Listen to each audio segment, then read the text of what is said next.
첫 번째 소식입니다. 어제 수도권에서 코로나19 양성 판정을 받은 확진자 252명 가운데 절반 이상이 서울 성북구 사랑제일교회 관련 확진자인 것으로 나타났습니다.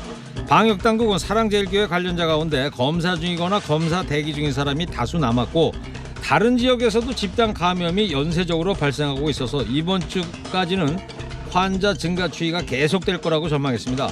한편 수도권에서는 오늘부터 사회적 거리두기 완전한 2단계 조치가 시행되고 있습니다. 결혼식, 장례식, 전시회, 채용시험 등 실내 50인 이상, 실외 100인 이상이 집결하는 모임, 행사 원칙적으로 금지됩니다. 교회에서는 소모임과 더불어 대면 방식의 정규 예배도 금지되고, 클럽, 노래 연습장, 뷔페, PC방, 대형 학원 등 고위험시설 12 정도 문을 닫아야 합니다. 모이지 말라는 집회금지 명령을 위반하면 300만 원 이하의 벌금이 부과되고, 확진자 발생 시에 입원, 치료비, 방역비에 대한 구상권이 청구될 수 있습니다. 초유의 사태엔 초유의 대책이 필요한 법이죠.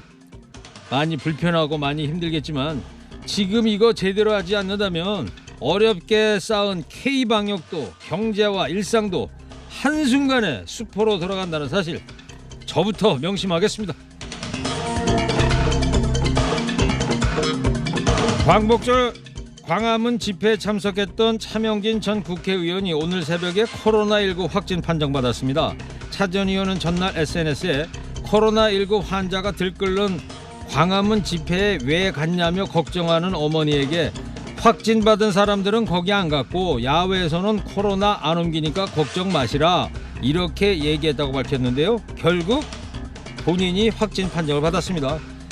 충북, 경북, 강원도에서도 광화문 집회에 갔던 사람들이 추가로 확진되는 등 관련 사례가 속출하면서 우려가 현실이 됐다는 지적이 나오고 있습니다. 코로나 위험을 마다하고 광화문 집회에 나간 사람들, 왜 우리 목소리에는 귀 기울이지 않느냐, 오죽했으면 거길 갔겠냐 이러던데요. 여보세요, 댁들 때문에 애들 학교도 못 가고 자영업자들 또 가게 문 닫고 있어요. 제발 먼저 국민 목소리에 귀를 좀 기울여주기 바랍니다. 다음 소식입니다. 박주민 더불어민주당 의원이 광복절 집회에 쓰인 것으로 보이는 전세버스 목록을 제보받았다면서 이를 질병관리본부에 전달해 참석자 파악을 당부했다고 밝혔습니다. 이 목록엔 집회 참석자로 추정되는 사람들의 출발지역, 탑승 장소 및 시간, 담당자 이름과 연락처, 회비와 계좌번호도 적혀 있어서 방역당국의 역학조사에 도움이 될 것이란 취지입니다. 박 의원 설명대로면 이 목록에는 전세버스가 경남에서 22대, 대구 19대, 경북 12대, 전남 6대, 충남 5대, 전북 4대, 경기 4대, 강원, 광주, 대전, 부산, 세종, 울산, 충북 각 한 대씩 모두 79대가 적혀 있습니다. 박 의원은 전세버스에 보통 40명씩 탑승한다고 가정하면 총 3천여 명 이상이 탑승했을 것으로 보인다고 설명했습니다. 진짜 전국 방방곡곡에서 올라왔네요.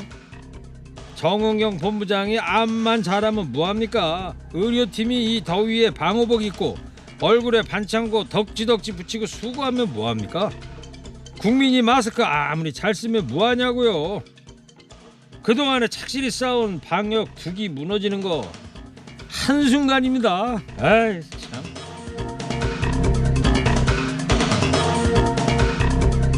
극우단체 대화방, 카페, 유튜브 채널 등에서 보건당국이 가짜 확진자를 만들어서 8.15 집회 참석자들을 탄압하고 있다, 이런 가짜 뉴스가 퍼지고 있습니다. 사랑제일교회 장로님과 전도사님 부부가 보건소에서 확진받고 재검했는데 음성 판정 오늘 저녁 7시에 나왔습니다.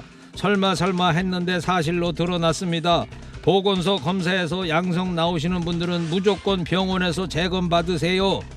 주로 이런 식인데요. 사실 확인을 위해서 해당 보건소 쪽에 문의해보면 그런 사례는 없다는 대답입니다. 또 서울시 시민건강국 관계자는 보건소로부터 확진을 통보받았는데 움직였다면 감염병 예방법 위반으로 있어서는 안 될 일이라고 지적했습니다. 또 병원이 재검사를 해줬을 가능성도 없어 보이지만 했더라도 보고가 됐을 것이라고 설명했습니다. 이런 가짜뉴스가 공유되면서 검사 대상자들이 검사를 기피하는 것 아니냐는 우려가 나오는데요. 실제로 공유된 유튜브 영상이나 글에는 사랑제일교회 집단 감염은 코로나 확진자를 만들어서 탄압하는 거, 퍼날라서 절대로 속지 않게 해라. 방역당국을 믿지 말라. 이런 내용이 담겨 있습니다. 일찍이 세계보건기구가 감염병만큼 위험한 게 정보 전염력이라고 경고했다더니 맞습니다. 바이러스보다 더 빨리 퍼지고 더 무서운 게 가짜 뉴스였네요. 한숨밖에 안 나옵니다.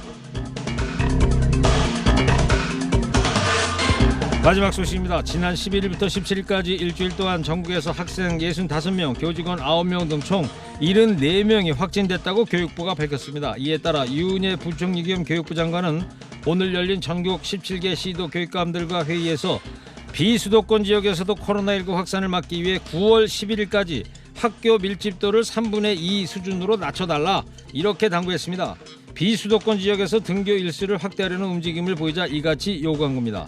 또 교육청과 지자체가 합동으로 점검단을 꾸려서 집합 금지 명령이 내려진 대형 학원의 운영 점검에 나설 방침입니다. 며칠만이라도 멈추지 않으면 기약 없이 멈출 수도 있습니다. 지금은 잠시 일상을 멈출 때 그것만이 하루빨리 일상을 회복할 수 있는 유일한 길입니다. 오늘 허리케인 데스크 여기까지 하겠습니다. 깨어있는 시민이 됩시다.